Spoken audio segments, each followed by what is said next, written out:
벡터에 대한 얘기를 하고 있는데 벡터에서 우리는 더하기도 배우고 벡터 사이에 더하기, 빼기, 곱하기, 사실은 더하기, 빼기까지 지금 배웠다라는 가정하에 지금 문제를 보고 있는데, 그러면 곱하기도 있지 않을까, 나누기도 있지 않을까라고 얘기할 수 있는데, 나누기는 우리는 벡터에서는 딱히 다루지 않고 벡터에서 곱하기 정도를 다룰 수가 있는데, 벡터의 곱하기가 두 가지 정도가 있다라고 생각하시면 됩니다. 닷 프로덕트와 크로스 프로덕트, 이렇게 두 가지 케이스의 곱하기가 있는데, 프로덕트가 있는데, 근데 이름이 되게 여러 가지가 있어요. 닷 프로덕트는 스케일러 프로덕트과 같은 의미고 이너 프로덕트과 같은 의미를 가지고 있고, 그 다음에 크로스 프로덕트는 벡터 프로덕트랑 같고, 그 다음에 아우터 프로덕트랑 이름이 같은데, IB 과정에서는 이 이름은 사용하지 않습니다. 잘 안 나오고, 뭐 교과서에서 조그맣게 나올 수는 있지만 굳이 사용하지 않는 이름인데, 제가 이걸 왜 넣어놨느냐, 얘 같은 경우는 우리가 번역해온, 그러니까 혹시나 한국 수학을 공부했던 친구들은 내적이라는 표현을 본 적이 있을 테고 외적이라는 표현을 본 적이 있을 텐데, 얘는 내적과 외적의 번역어기 때문에 쌤 적어놓은 것이고, 닷 프로덕트와 크로스 프로덕트의 차이점을 이제 얘기를 하자면, 얘네들은 자, 노테이션의 차이라고 생각하시면 됩니다. 자, 닷 프로덕트는 A, 닷, B 해서 가운데 닷이라고 하는 노테이션을 사용하게 되고, 그 다음에 크로스 프로덕트는 A와 크로스하기를 B, 가운데 크로스라는 노테이션을 사용하기 때문에 크로스 프로덕트라고 표현을 하게 됩니다. 그리고 스케일러 프로덕트라는 이름은 왜 나오게 되냐면, 얘의 계산 결과가 스케일러 값을 갖기 때문인 거고, 벡터 프로덕트를 사용하는 벡터 프로덕트라고 이름을 붙인 이유는 A와 B의 크로스 프로덕트이 다른 벡터가 나오기 때문에, 계산의 결과가 벡터가 나오기 때문에 벡터 프로덕트라고 표현을 하게 됩니다. 자, 그리고 여기는 이제 그 번역하는 것에서 나왔다라고 말씀을 드렸고, 자, 그리고 이제 중요한 언제 사용하는가에 대한 얘기가 있는데, 자, 닷 프로덕트와 크로스 프로덕트를 배우게 되긴 하는데, 걔네들을 언제 쓸 건데? 라는 얘기가 나올 텐데, 우선은 닷 프로덕트의 쓰임은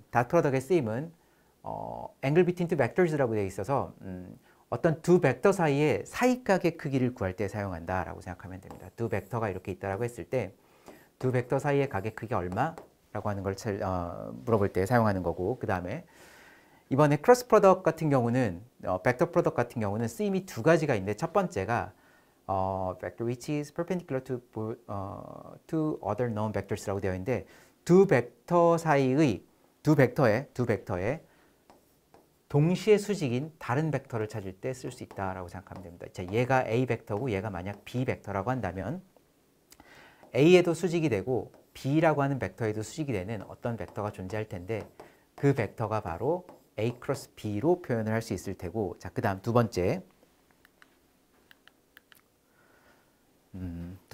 자, 이번에는 두 벡터의 동시에 수직인 벡터를 찾을 수도 있는데, 이렇게 해도 쓸 수 있어요. Find an area of the parallelogram defined by two vectors라고 되어 있으니까, 이 A와 B라고 하는 두 벡터로 만들 수 있는 이 패럴로그램, 이 평행사 변형이 있는데, 이 평행사 변형의 넓이를 찾을 때도 사용을 합니다. 이 평행사 변형의 넓이가 얼마가 되느냐?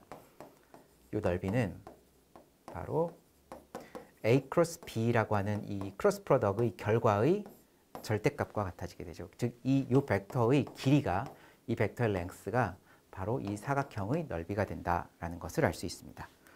자, 그러면 이제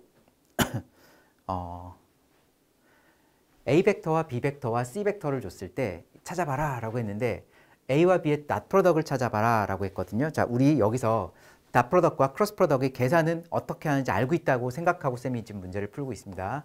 닷 프로덕트는 매우 간단하죠. 여기서 2 곱하기 1 더하기 1 곱하기 2, 2 곱하기 1 곱하기 더하기 마이너스 1 곱하기 1 해서 계산하면 답이 3이 나오겠죠.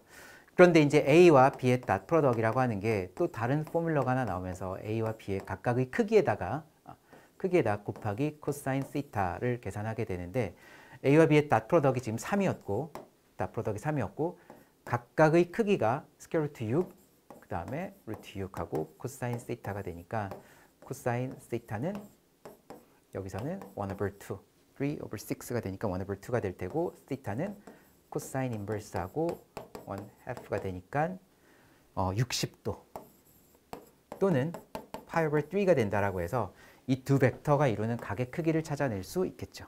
자, 쌤이 지금 이 예제에서는 간단하게 쓸 수 있는 문제를 가져왔지만 뭐 실은 여기가 뭐 1/3가 되거나 뭐 2/3가 되거나 한다고 치더라도 계산기 이용해서 코사인 인버스 펑션으로 문제를 풀어낼 수가 있겠죠. 자, 그 다음에 B 크로스 C에 관한 얘기인데 이것도 이제 크로스 프로덕은 공부를 좀 해야 할 텐데 크로스 프로덕의 계산은 자, 예를 들어서 A, B, C, D라고 되어 있는 애를 계산했을 때 AD 마이너스 BC라고 계산하는 걸 우선 알고 있어야 하고 얘네 밑에 있는 애들을 계산을 해서 여기 가장 위로 가지고 오게 되겠죠. 여기 위로 올라와서 그러면 2 곱하기 AD 마이너스 BC 1 곱하기 0 해서 얘는 4가 될 테고 그 다음에 여기 위에 있는 이 두 개를 계산을 해서 아래로 끌고 내려와야 되겠죠. 1 곱하기 0 AD 마이너스 B 곱하기 C 즉 얘는 마이너스 2가 되겠습니다. 자, 그 다음에 조금 번거로워서 지워놓고 가운데 있는 애는 조금 생각을 해봐야 되는데 가운데 있는 애는 가운데 있는 애는 얘와 얘를 가지고 계산을 하게 되겠죠. 쟤와 쟤, 얘와 얘를 가지고 계산을 하게 될 텐데 그리고 부호가 바뀌어야 되는 거죠. 자, 부호가 가운데 마이너스를 붙여놓고 그 다음에 AD 마이너스 BC 즉 AD 마이너스 BC가 되니까는 여기선 2 빼기 1, 즉 네거티브 1 이렇게 나오게 되겠습니다. 자, 그럼 지금 이게 무슨 의미인지를 다시 설명을 좀 하자면 여기 B 벡터라는 게 있다라고 치고 여기 지금 C라고 하는 벡터가 있다라고 했을 때 3D에서 얘기하는 건데 여기에서 B 크로스 C라고 하는 애는 B와 C의 동시에 수직인 이 벡터를 찾아낸 거고 그리고 이제 여기서는 B 벡터와 C 벡터를 가지고 만들 수 있는 이 패럴로그램의 넓이를 찾아라 라고 한다면 스퀘어 루트하고 4제곱, 1제곱, 2제곱에서 스퀘어 루트 21이 요 사각형의 넓이가 된다라는 것까지 알아내게 됐습니다.